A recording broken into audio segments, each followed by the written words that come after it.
Good morning, everyone, and welcome to this breakout session on diversity and inclusion.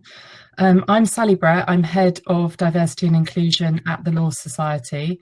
In this session, we're going to have the opportunity to hear from some of the key people at Osborne Clarke who are helping deliver improvements in representation and creating a more inclusive culture at that firm. Just before I introduce everyone else here today, I wanted to draw your attention to a couple of polls that you'll see if you go to the sidebar and click on polls. And it'd be great to get your feedback on how you rate your current knowledge about diversity and inclusion, and also whether you think that diversity and inclusion is a risk and compliance issue. So, joining me here today, while you complete that poll, I'll introduce you to Pearl Moses, who is Risk and Compliance Consultant at the Law Society, to Victoria Parry, who is Chair Partner at Osborne Clarke and Chair of the Diversity Champions Forum and member of the Executive Board, to Leona Briggs, who is Partner and Race Champion on the Executive Board at Osborne Clarke, to Mangat, who's Partner and Ethnicity Champion, and to Bola Gibson, who's Head of Inclusion and Corporate Social Responsibility.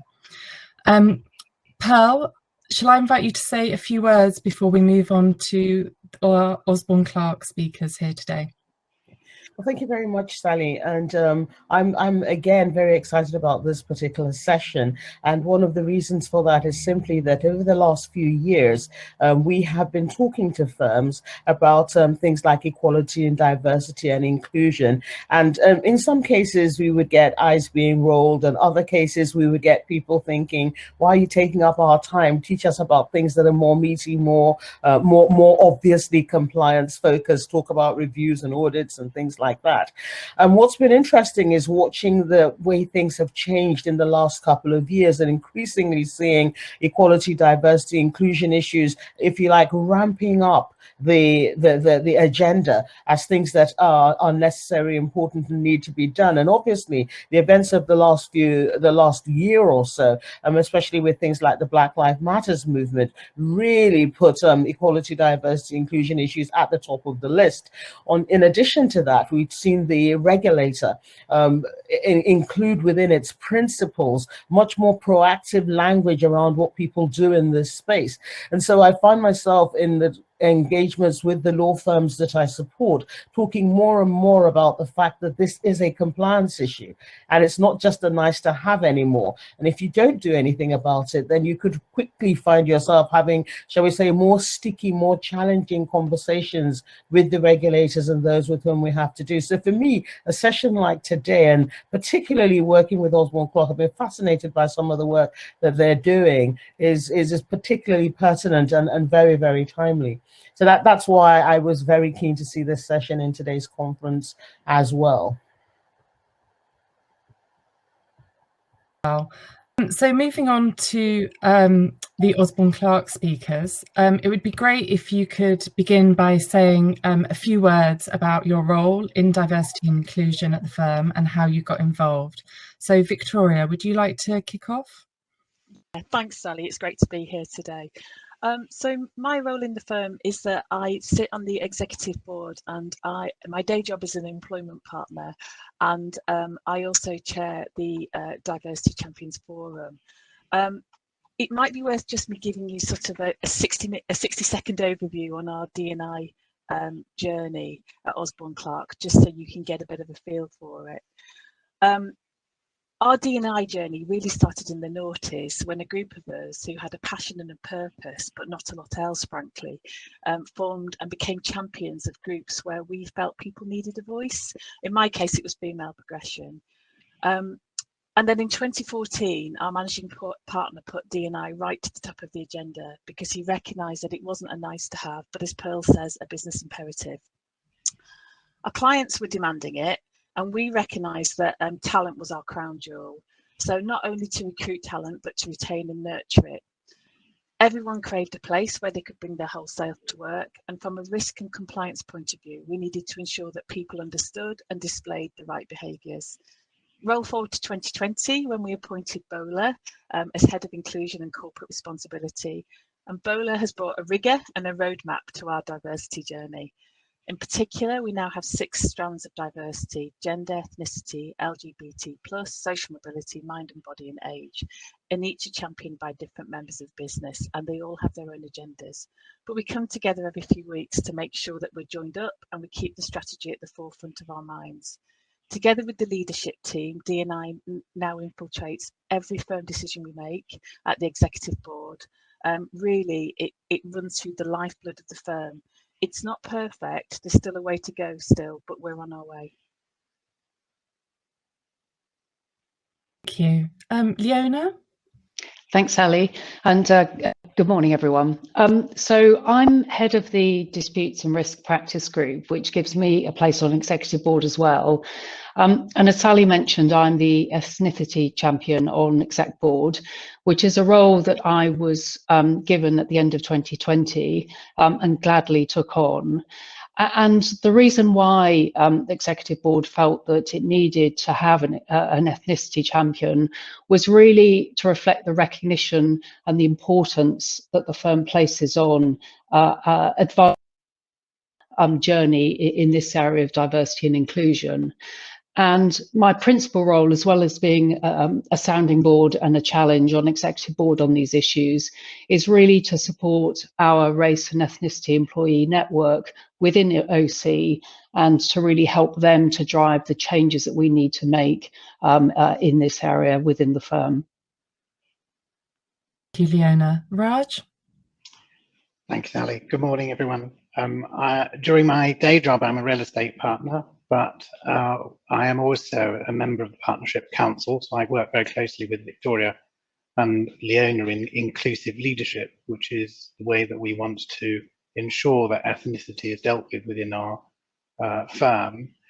The growth of what we now call OC Reach was actually a ground roots supporting group, which was grown by the associates and which then took mentoring from 2 key partners, and it is spread from that. So it has now become a diversity network which meets every month and which connects with Bola and Leona as being both of the main key champions. And in my role, I facilitate that degree of discussion and leadership and debate amongst our associates and business contributors. Thank you, Raj. And finally, Bola, I think is the most recent addition to the team. I am. I'm the newbie. Thanks, Sally. I joined OC back in July of last year. And I think, as Vic said, it was a newly created role. You know, the firm, I think, had been doing quite a lot around D&I, but I think they really wanted to supercharge the delivery. And I think the thing that I've been focusing on primarily, I guess, over the last 8 months are those kind of structural kind of adjustments within the firm to kind of support, you know, Raj, Leona, Vic, and the other diversity strands to find it easier to deliver. I think a lot of organizations, when they focus on D&I, they tend to focus a lot on the things that they do, so the actions. And what we really want to do is be able to focus on the outcomes, and that actually often means making quite significant changes to the way that we approach D&I, think about it, and put the structures in and the infrastructure to actually deliver it. So that's been my kind of primary area of focus over the last 8 months or so. That's great, and that's definitely something that the Law Society wants to encourage firms to do as well, is focus more on outcomes, because there's clearly been a lot of activity happening in recent years, but we need to make sure that that activity is leading to change. I'm not sure if it's possible to get the results of the polls. I can't see the results at the moment, but I'd like to also remind people as well that I've got a few questions to start the conversation here. But if you have any questions or comments as well, please feel free to post them in the chat bar as the conversation develops. So Victoria, would it be possible to ask you a bit more about how you've set up your D&I structure at OC to prepare for delivery of positive outcomes? Yeah, yes, of course, Sally. I mean, in terms of my role in this, it's we felt it was very important to have a direct link between exec board and overall accountability, because they do have overall accountability for the D&I activities. So we wanted to make sure the link was very short between exec board and the Diversity Champions Forum.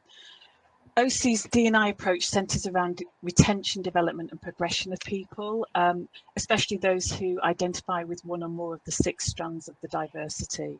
And each strand is led by up to 2 senior level champions, and they're either partners or legal directors or other senior members of the business. And most strands have a more formal network of partners and colleagues who drive activity underneath this. So it's got touch points at every area of the business. And the idea is to raise awareness and to develop a more inclusive culture. And what we want to do is we want to achieve greater alignment and collaboration across all the strands.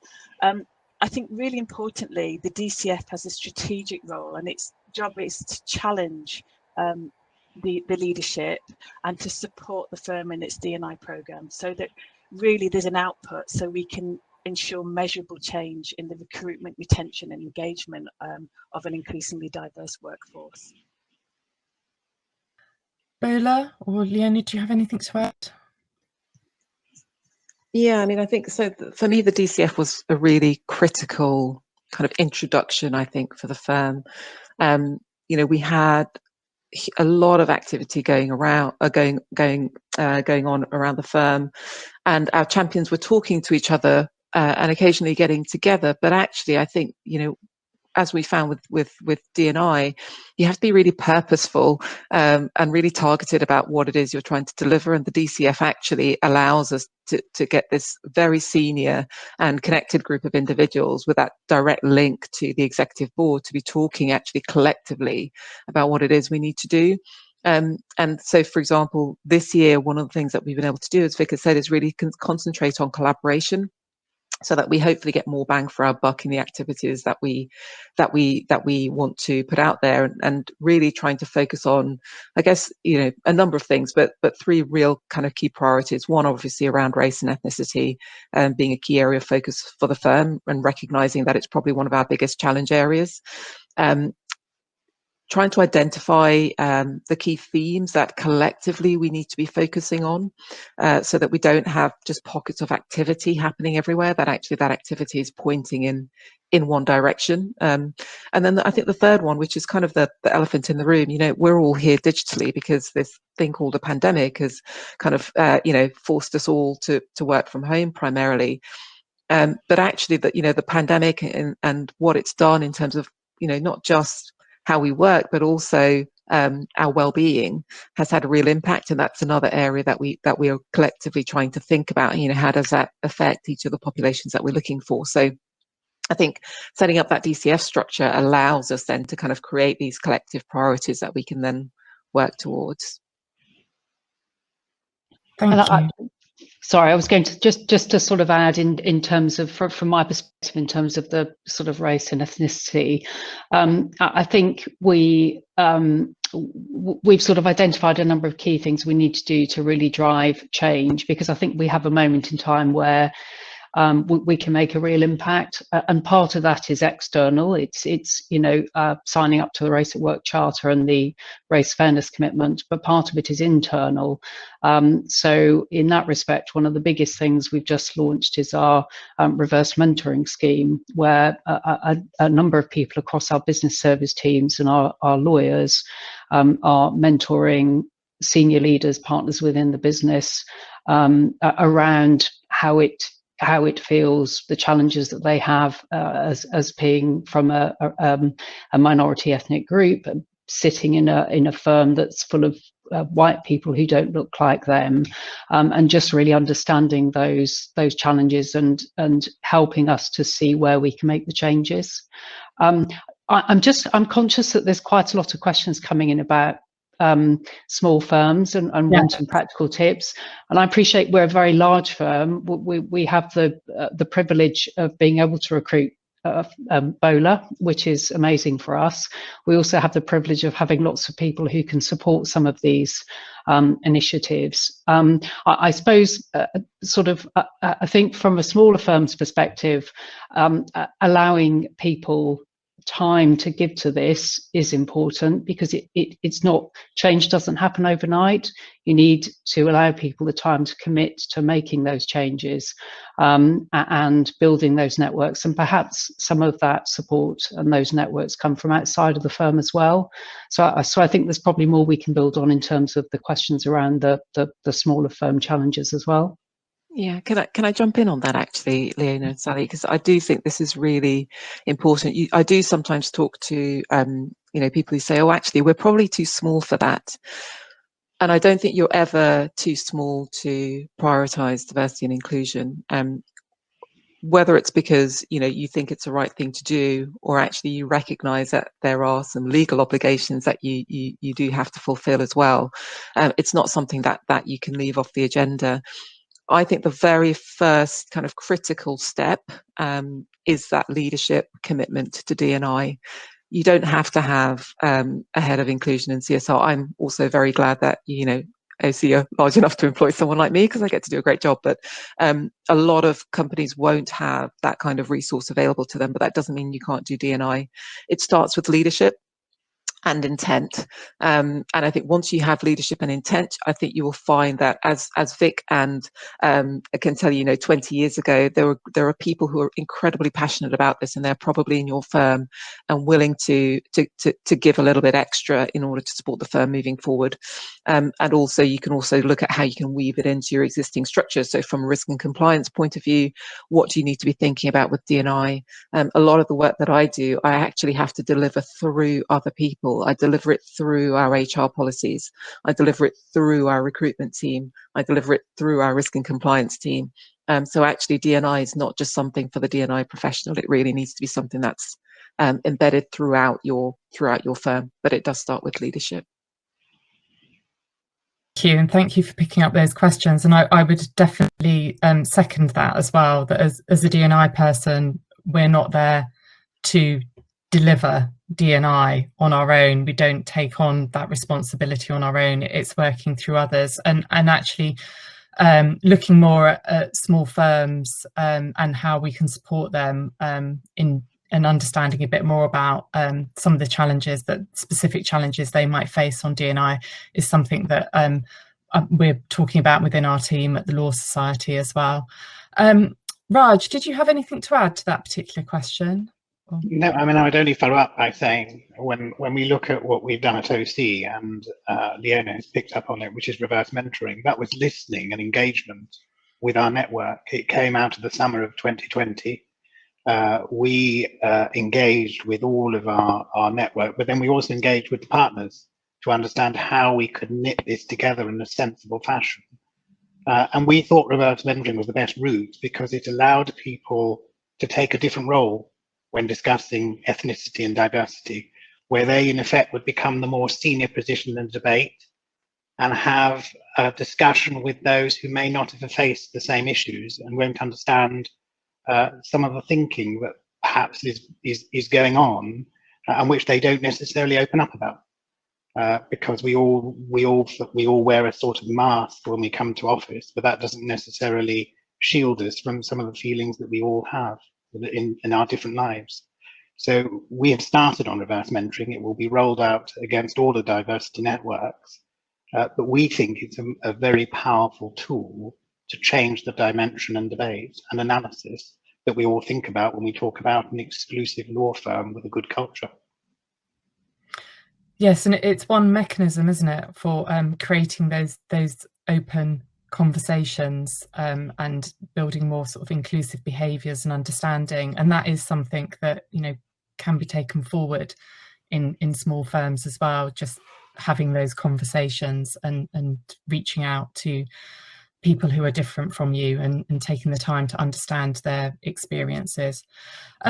Just moving on now to the benefits that you think you've gained as a firm Victoria, would you like to start off on that one?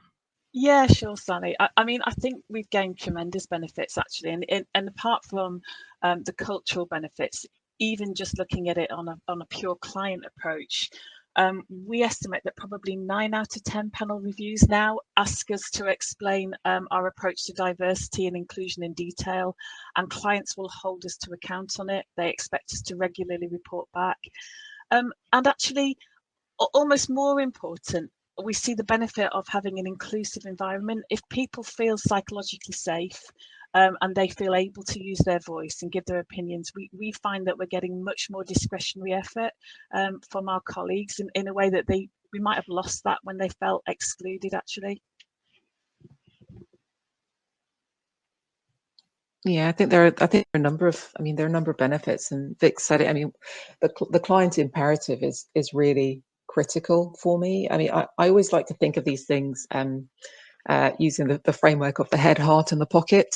And you can think about it in terms of why you might do something, but you can also think about it in terms of, you know, some of the benefits that you get from doing that thing. And I mean, I first started using it when we were talking about climate change back in, 2007, when people thought, what's recycling got to do with my business? And oh, how the world has changed. But I think with D&I, we've all got to, and each business needs to understand what that benefit is specific to them. So you'll hear about the diversity dividend, but that diversity dividend is going to be different for every business. So I think, as Vic said, for us, the client aspect is a very, very big part of that, especially as an international firm with big international clients. And I'm sure it hasn't, past anyone's attention that there are some very big players in terms of potential clients who are now mandating this. So it's not just they're asking about it, they're saying, well, actually, if you do well, we will reward you. And if you don't do well, we will penalise you in terms of your position on panels, for example.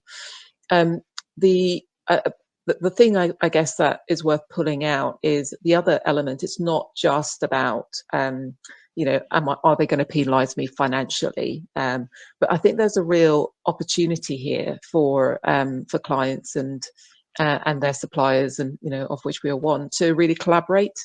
I think D&I is one of those things that it's really difficult to know when you've gotten it right, because actually it really is that it's a proverbial journey. You're very rarely going to be at the point where you have ticked all the boxes.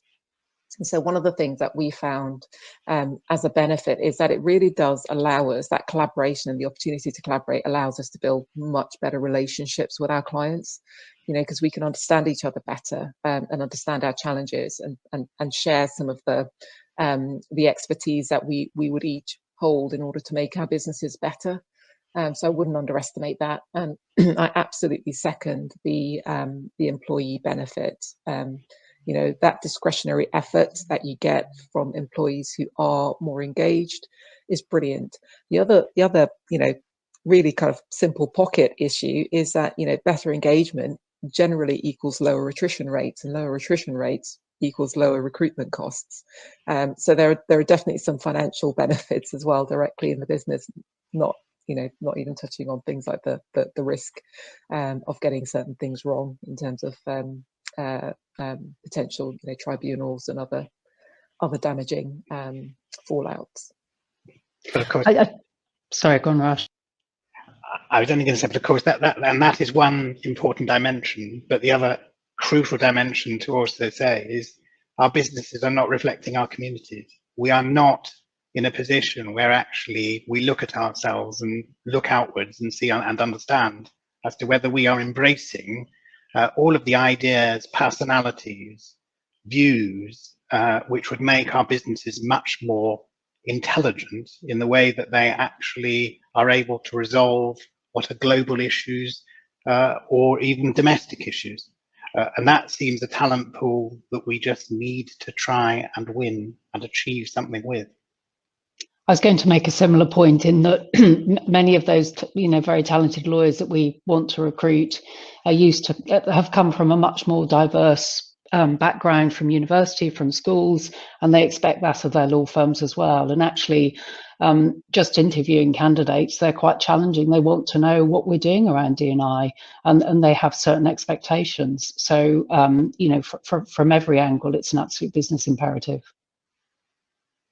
Begun to touch a bit on the risks of not really embedding D&I and D&I ethics into the management of law firms, in sort of penalties from or possibilities of not winning client business, difficulties recruiting, particularly with the younger generation. Are there any other sort of risks that you think it's worth drawing attention to?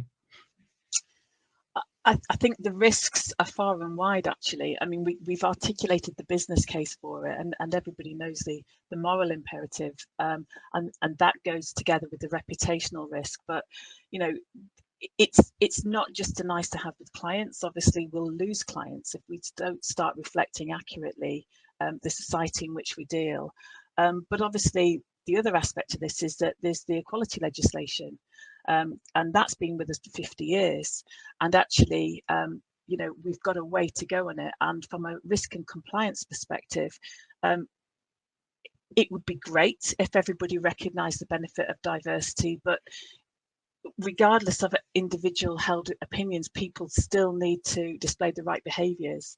And if they don't, that's a reputational risk for the firm, it's a financial risk for the firm, and ultimately it will have SRA consequences. So it's really important from a stick perspective as well as a carrot. Yeah, absolutely. And just to, you know, I think if you don't go down this route and you do end up with you know, a business that isn't particularly diverse, you know, you will eventually get left behind. This isn't going to be an overnight thing, but you know, one of the benefits and therefore potential risks of diversity is that more innovative thinking. You know, if you're working with really diverse clients, for example, you know, they will expect you to understand, you know, their position, their market, where the market's moving, and that gets harder actually if you're not able to reflect, for example, their customer base, or their employees and the way that they think. So, you know, I do think that there's a real risk in terms of the lack of innovation if you don't get that diversity of thought around the table in your own firm. So I noted as well from your approach to D&I that you really encourage people to have conversations as well with clients and others in the profession about diversity and inclusion and what they're doing and what you're doing. So how important do you think it is that you play a leadership role, not just within your own firm, but for the profession as a whole? And why did you encourage that approach with your employees? Sorry, Sally, is that anyone in particular you want to answer that question? I was going to suggest that you might want to start, Victoria. I think it's absolutely. Sorry, I think your question was how important it is to have the conversation. Yeah, and to encourage sort of leadership across the whole profession. I think it's critical, isn't it? In a sense, you know, what are you trying to build? Certainly, trust, empathy, and respect. We're all learning at this. No one's perfect at it yet, and I think it all starts with a conversation. So, I think it's critical. I think it's transformational for the future, and I think that actually you can't afford not to have the conversation. Thank you. So do you have any key tips or takeaways for the audience here today on how to get their D&I programs underway if they haven't or their organisation hasn't really begun this journey, or if they've been on this journey for a while working on D&I, what might help really push them to the next level? Victoria? My top tip would be it's got to have buy-in at the top, whether that's an executive board or it's a 3-partner law firm and it's the senior partner. It absolutely must be championed from the top. It can't be stuck in a drawer somewhere in a policy, otherwise it's doomed to failure. I think I would say, and as Vic has alluded to, our 20-year journey, that accept at the outset that making real change takes time. It's going to be a marathon, not a sprint. But you absolutely have to make the change. You have to encourage and really give permission to people to support and get involved in initiatives that will help make the change, but do give it time and accept that it will, it is a journey, as I say, and it will take some time.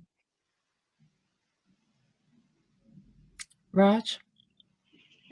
My view is that I think, having seen it for a number of years, law firms have to move from the stable of saying they're just class blind and colour blind, which is a very passive dynamic, to one which says they want to become more diverse and more inclusive, which is a more active dynamic. But to get to the active dynamic, they have to have what I would call diversity markers. They have to be able to show and inbuild within their systems things which actively attract people from diverse groups. And that's in its widest concept. But that is a debate that requires inclusive leadership. And that means it has to be top down, and it means an acceptance by us all that actually what we've got to do is make sure that we have those debates, have that understanding, and take on board the points that people make to us in the most open way.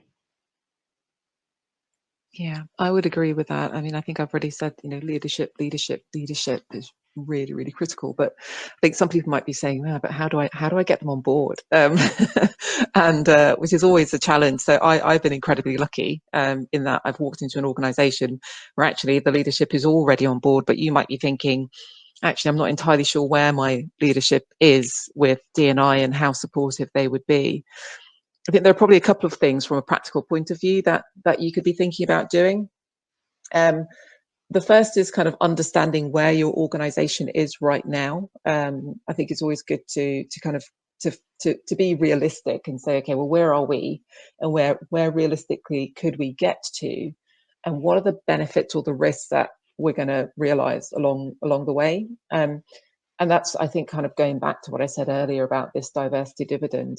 You've kind of got to kind of go away and think, well, what are the benefits for my firm specifically? Or what are the risks for my firm specifically? I think, we've talked about some of the benefits and the risks for Osborne Clarke specifically, but that might be slightly different for your specific firm. And so I do that thinking before potentially going to talk to leadership about it, because you'll be in a much stronger position to articulate why you should do it. Because if your leader isn't driven by heart, i.e. they truly believe in this and think it's the right thing to do, and why wouldn't you do it anyway? And they're more driven by pocket, i.e. we've got some real risks that we're exposing the business to that could really cost us. Or head, or actually this could be really great for our brand, and it makes logical sense to go this way because our clients are going this way. You've got to be able to articulate that so that when you're talking to that leadership, you're able to tug on the relevant driver that will hopefully bring them on board. Once they are there, the other thing my other practical tip is to really think about outcomes and how you would deliver any particular outcome. So I'd start with the outcomes rather than the activity, so once you've figured out kind of that gap between where you are and where you want to get to, think about what exactly you're going to want to try to do, and then figure out who's going to help you. So I think as Sally said, no one individual is going to deliver D&I. You've got to figure out those kind of structural strands, I guess, that you need to pull on in order to affect that change and that outcome. So that's kind of my approach. And if all else fails, I would find a client who this is really important for and get them to have the conversation, because that seems to work quite well as well. Thank you. And one thing often as well that people leap to is how to get more diverse representation in their firm, and there's often a sort of leap to getting more diversity into the organisation. One thing I've been struck by joining the Law Society relatively recently and doing our Race for Inclusion research, last year and our legally disabled research and the work on women in law is the need to really focus on retention and progression to senior level rather than just bringing more people in who then become lost to the firm because they're not retrained and they never get to that senior level. Have you got any sort of final thoughts on issues around retention and progressing so that we get more diversity at senior levels in the profession? Victoria, if you look ready to go on that one. Well, I think you make a really interesting point, and I think what happens is people focus on the diversity and forget about the inclusion, and actually the retention and the progression and the nurturing of people. The inclusion is so important in that, because everybody's got a different narrative of what their own career looks like, and everybody has a different background, regardless of whether you hit one of the 6 touch points. So I think it's really important. I think we think it's really important that everybody feels heard and included, so that whatever their own mix of particular circumstances are, we can help retain them, nurture them, and get them up to the top. And I think part of it as well has been, I suppose in many ways, educating partners around how to have career conversations with everyone in their teams, and also making sure that there is, you know, the support and the structures in place around coaching and mentoring and all those other good things that will help people to progress. So is the education and support piece as well, I think, is important. Thank you. Well, we're getting quite close to the end of the session, and I don't want to sort of lead to people missing the return to the main programme and final session there.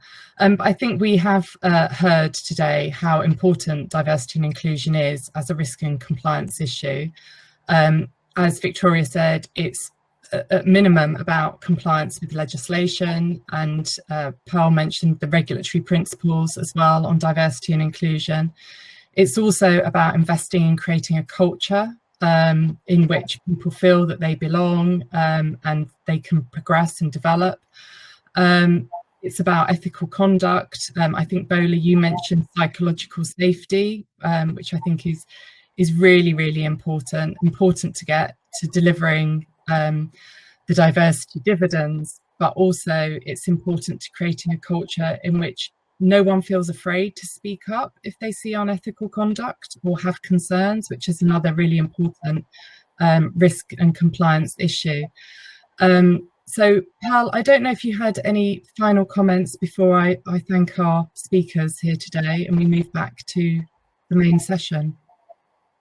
Yes, just very quickly, I was conscious that we asked people to do a poll right at the very beginning, and I looked to see whether we had the poll results, and we have.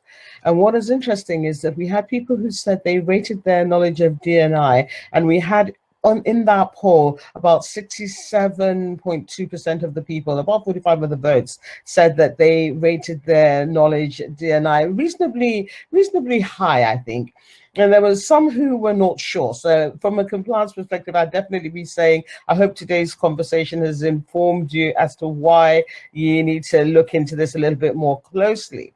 But what I liked about the second question was, do you think D&I is a risk and compliance issue? For me, this was great, because I thought if I'd done this poll, say 4 or 5 years ago, I don't think we would have jumped the 50% barrier. And what we've got here is 68.3% saying that they think it is. But we've still got a whopping 20.6% who weren't sure. And I wonder if we were to run that poll again, whether that number would change. So I think this is a conversation whose time definitely has come. And I definitely like compliance as a thread to encourage interest. Some people ask the question, if I'm a small firm, but all small firms also know they need to comply, and most people put something in place to let compliance happen.